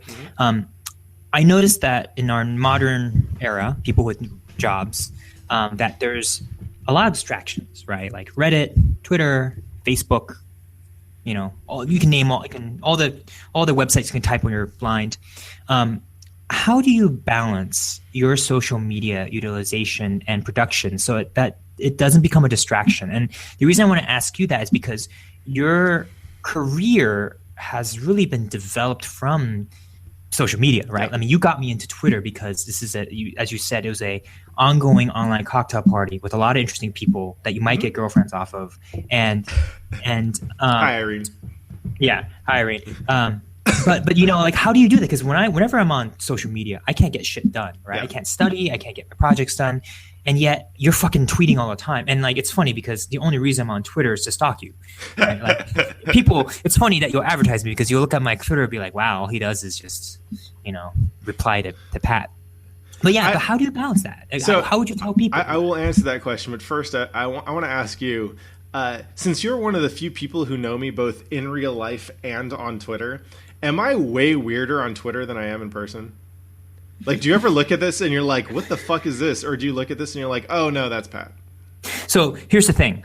I feel that there's a community deep down. You're still Pat. Like, I think the things you comment are the things you would comment to me, because you bring up a lot of things. The weird shit that you bring up are the things that are very similar to the lines that I would bring up to you. Okay. Like they're kind of unique in weird ways. Like, yes, you are who you are in real life than you are on Twitter. Yeah. I would say the one thing that's different is not the sincerity and the way you act, is that now you're tapped into a lot more of the online community. Yeah. And that's something, and I feel that I can't fully evaluate you because there's a lot of shit going on there that you're just like, I don't know what this is. Basically. Yeah. Okay. Yeah. Well, there's a lot of shit I don't know what it is, but also I'm taking a snapshot. I'm basically like jumping in the middle of a discussion. Yeah. And that's a snapshot. I don't know the full discourse. Yeah. So because of that, I can't really fully answer that. Yeah, I got you. That makes sense. But the things that you'll kind of tweet that are isolated, yes, they are very you, right? That there are cats, some social justice things, some esoteric Japanese stuff. You mean, if I were to thin slice your tweets, yes, they are you. And it's funny because I totally thought that Patrick Miller eBooks was you. I don't know what it was. And I was like, what the fuck is he fucking tweeting? So that was the one time where I was like, you're nice. I failed the Turing test. That's great. Yes, you did. So your question was basically, how do I stay up on all that stuff while simultaneously managing to get shit done? Right. Exactly. Exactly. Why aren't you falling into the Twitter black hole anus that it might be, or Reddit black hole anus? Yeah. Like, it's just, you can fall deep into that. You can go up. I'm not saying anus it's a bad place, but it's a hole. So anyways. Honestly, the first thing is I don't think of any of that as wasted time. I think of it as productive time. Right. Okay. Because I learn a lot from Twitter. I learn a lot from Reddit. I learn a little bit less from Facebook, so I don't actually use it that much. But I learn a lot from Tumblr. So I've been digging more into Tumblr lately to kind of figure that stuff out. And yeah, I consider that research, right? Okay. And like, this was actually one of the things that drew me to Reddit early on as a journalist, was Reddit lets you get a instant snapshot of what a certain community of people think about a thing. Mm-hmm. And that's actually really useful. Like, it's really useful to go on Reddit and see what they think about this, that, or this other thing. Not because it's like, I don't consider it as useful as, like, it's not a great index of what the average person thinks about the thing, but it is a good index of what, like, the average generally white dude internet user thinks about a thing. And and so, like, I've used that to research story angles. I've used that to understand positioning. Like, how should we be talking about a certain thing if we want to piss off somebody or not piss off somebody, right? Same thing with Twitter, but Twitter's a lot more anarchic and hard to get a handle on. So it took me a long time to learn how to use it properly. But fundamentally, I don't think any of those things are a waste of time. I just need to be focused in how I use them. Okay. Right? And so that's like, part of that is like, if I catch myself going on Reddit to kill time, then I probably need to find something else to do. And that's a symptom of, I'm not busy enough on doing something else. If I'm going on Reddit specifically to find the answer to a question or to look something up, that's when it's interesting and useful time, right? Same thing with Twitter. And with Twitter, to a certain extent, like, I look at that as, the time that I spend on Twitter is, like, if I'm supposed to be doing something else, I just turn it off. Interesting. Right? Okay. I actually had a really good conversation with my friend Jen Frank about this. I think it was 2 episodes ago. It was about productivity. And one of the things that I'm learning, I've never been one, like, you know me, I've never been a productivity slave. Like, I usually make fun of Lifehacker and so on. But I am discovering that, like, the more complicated my work and my life get, the better I need to be at setting aside time to actually do shit. Right. And so I've been experimenting with stuff like using timers, like the Pomodoro method, to force me to write, basically, or to force me to get shit done. So some of it has been conscious behavioral modification, like, hey, I need to find better ways of focusing, so I'm going to go look up people who are doing that and try shit out. And so far it's been working. That's good. Okay. Huh. Yeah, I find myself that Reddit, Twitter, those are things. Twitter is like to keep up with you and some other, people in my field or in fields I want to get into. But, for me, I'm such a political frontline NPR junkie that I go deep, right? Like, oh my God, another 1 hour special about the ISIS threat in Libya. I'm like, oh hell yeah, like I'm like, damn it, I have to do a project to do tomorrow, but no, I'll watch this. And there's too much out there that just interests me. And that's the thing, though, right? Is that it's my job to be interested in a whole lot of different stuff. Yeah,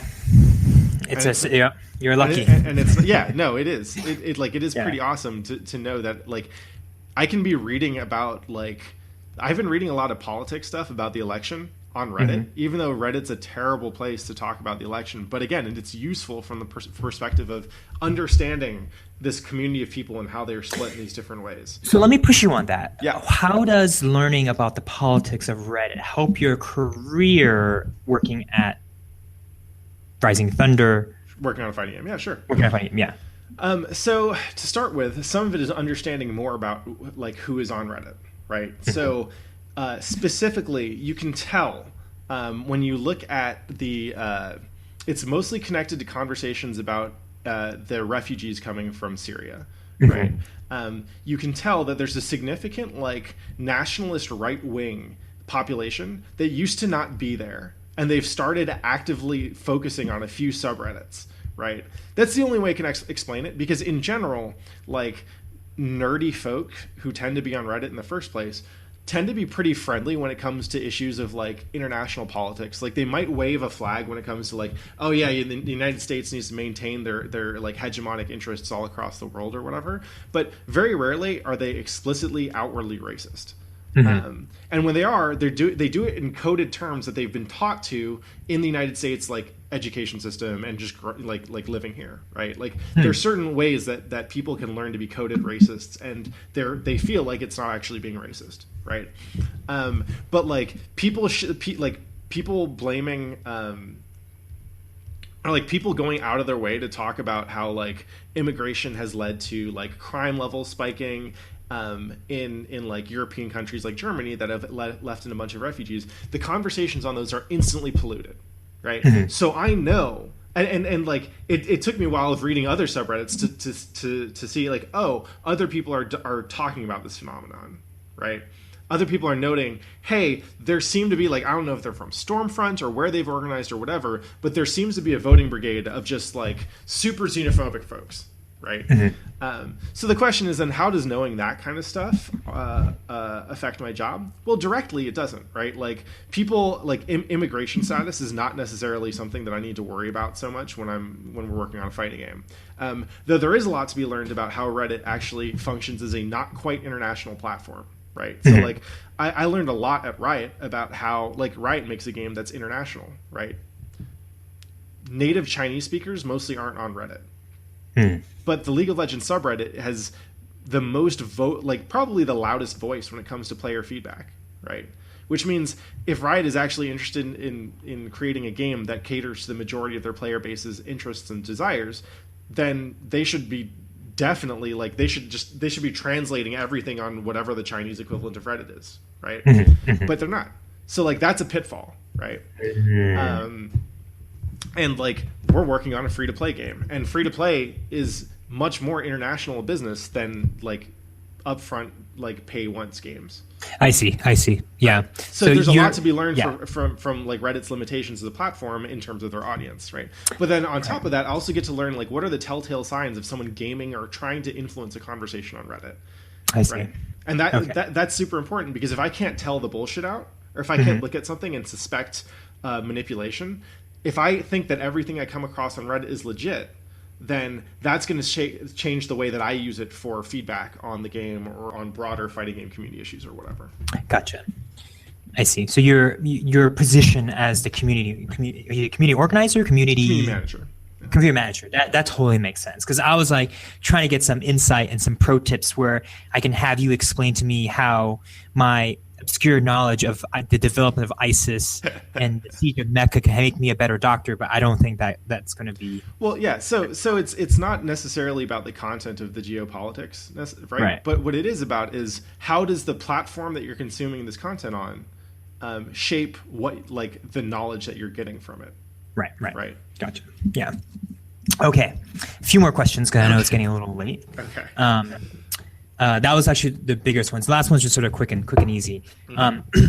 One, do you think you'll ever stop gaming? Like, how will your relationship with games change, say, when you have kids or other obligations, right? Like, we're getting to the point where people are having kids.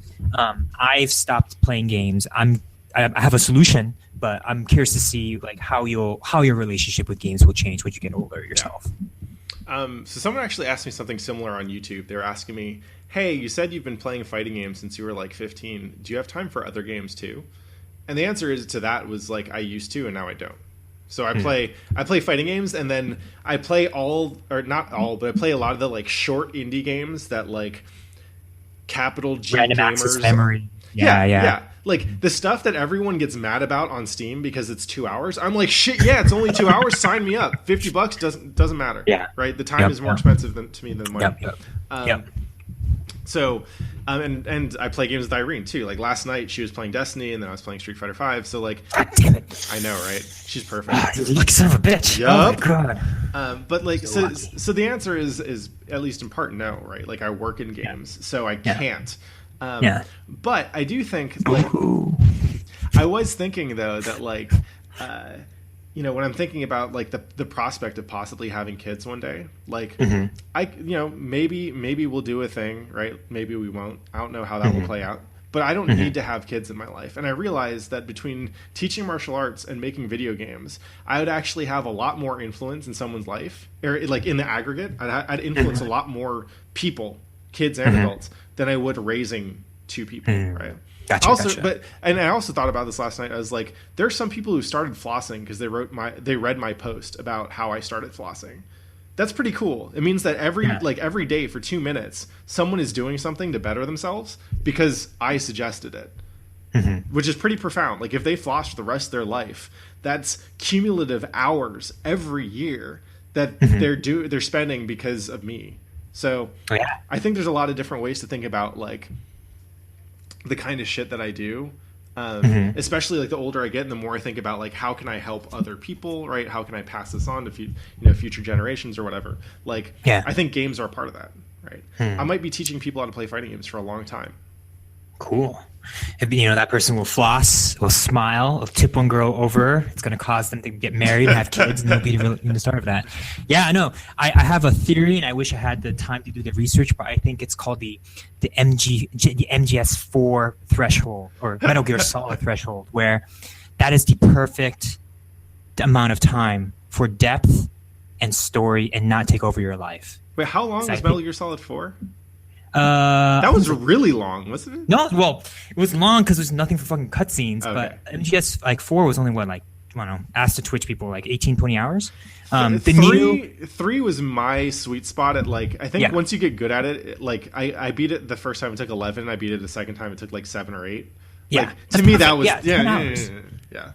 But, like, Firewatch, there's a lot of fucking backstory too. Yeah, but, like, Firewatch is 4 hours. That's great. Then the follow-up question: have you played the new Metal Gear yet? No, I haven't played 4 or 5. You got to play 5, dog. I haven't played 4. Anyways, I'm serious. Twitch community howl his ass until he plays 5. It's a tragedy that Kojima can't do a DLC. Anyways, last question: are you going to follow up on your fighting game ebook? Is there going to be a sequel, either on another medium, or perhaps another topic or additional thing? So, to be honest, like, the podcast that I do and the videos that I'm doing, that is kind of the follow-up. The rest of the follow-up is going to be Rising Thunder, right? Like, that's true. I got into this. I wrote the book because I didn't know how to make games. And I still kind of don't know how to make games, but I'm better now than I was then. And I have a chance to actually work on a game that is going to be good at bringing people in, right? The reason I wrote the book, so the pithy answer that I give when people ask me why I wrote the book is because people would watch streams of Street Fighter and they'd be like, oh, I want to learn how to do that. Hey, Pat, you're good at fighting games, right? Can you teach me? I'd be like, yeah. And they come over and then they waste my time because like, they're like, oh, this takes work. Never mind. And so it's like, oh, I can just write this book and give it to them for free. And then if they're still interested after that, then I can teach them. And Gotcha. very few people have taken me up on it after reading the book. But interesting. But, like, I don't think a book is the best way to teach fighting games. So I will write other books in my life, but they will not probably be about fighting games. Or maybe they are. Maybe I'm full of shit. I don't know. Maybe you'll need a series of like training videos, you know? Well, yeah. So I actually think that one of the best formats for teaching people, one is like just one-to-one like personal training. And that's actually something I've started doing with your girlfriend.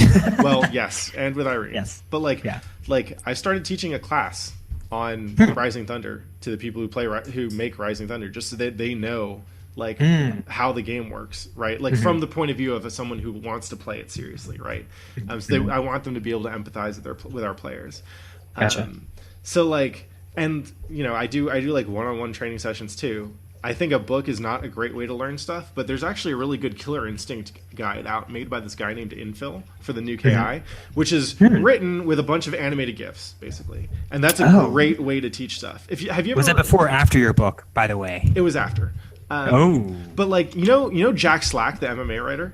Oh yeah, I love that guy. Yeah. Yeah. So that guy's striking breakdowns are basically my gold standard for teaching on totally content. And he has awesome gifs on the Fightland. Exactly. On Vice. It's totally awesome. Yeah. He and I will like trade tweets every now and then. I don't know if he follows me or what, but like he follows Street Fighter stuff a little bit too. It's pretty cool.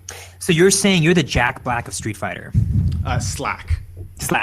And I'm not as good as Jack Slack, but I try. Okay. He's an inspiration. Okay. Cool. Wow. Okay. Well, that's all the questions I had because I already know your end game, and you kind of answered everything else. So cool. Well, thank you so much for being on the show, Allen, and thank you everyone who's watching. It was a pleasure to have you. To all the repeat viewers, y'all are the reason I do this shit. Like, I'm glad that you keep tuning in. I'm glad that you're enjoying the shit that we're talking on the show. Yeah, thank you for letting me on. Yeah, thank you so much for being here, Allen. I knew that eventually I would have to have you on the show, and I'm glad this will not be the only time. Trust me, this is just the first. It went time. By fast. That was like what, an hour? Almost fucking 2 hours. Yeah, it's almost 2 hours, man. God damn. Time flies when you're talking to me. Yeah. To all the new viewers out there, thank you so much for tuning in. I hope you enjoyed it. I do weekly interviews Mondays at 7 p.m. Pacific, where I talk with people who are usually good at fighting games, or at least into fighting games, but also into other cool shit. And sometimes they're more or less into fighting games or more or less into other cool shit. But overall, I try to have good conversations with people who are awesome in the hopes that I can learn something, that you can learn something too. If you enjoy this kind of stuff, go ahead and give me a follow. The rest of the time, I will occasionally stream like fighting game related content. Been playing a lot of Street Fighter V lately. So yeah, appreciate a follow if you don't already follow. And yeah, thank you so much. I hope you guys have a good night. Peace out, y'all. Peace.